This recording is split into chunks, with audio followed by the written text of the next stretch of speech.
وہ کہنے لگی ربح البیع ربح البیع، واہ واہ ابو الدحداح کیا بڑھیا سودا کیا ہے۔ یہ اللہ ہم سے چاہتا ہے کہ ہم آنکھیں بند کر لیں، کان بند کر لیں اور اپنے نبی کی غلامی میں آئیں۔ میرے نبی نے فرمایا ترکتکم علی محجۃ بیضاء، میں تمہیں ایسے روشن راستے پر چھوڑ کے جا رہا ہوں جس میں کوئی موڑ نہیں آتا، کہیں اندھیرا نہیں ہوتا۔ کل ہم نے آنا تھا پریسٹن سے تو راستے میں ایکسیڈنٹ تھا، 4 گھنٹے لگ گئے 2 کے بجائے، اور اپنے مکان تک پہنچے 5 گھنٹے لگ گئے، اور میرا نبی کہتا ہے اس میں کوئی ایکسیڈنٹ نہیں ہے۔ محجۃ بیضاء، کارپیٹڈ سفید راستہ، نہ موڑ ہے نہ نیچے ہے نہ اوپر ہے، اور اس میں رات بھی آتی ہے تو روشن ہو کے دن میں تبدیل ہو جاتی ہے۔ کتنی بڑی تسلی ہے میرے نبی کی۔ اور میرا نبی اپنے تجربے سے نہیں کہہ رہا، اللہ کے سسٹم کو دیکھ کے بتا رہا ہے، اللہ تعالیٰ کا نظام کو دیکھ کے بتا رہا ہے۔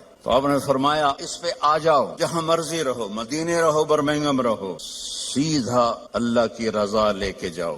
لا یزیغ عنہا الا ہالک، اس راستے کو چھوڑو گے ہلاکت تمہارا مقدر بن جائے گی۔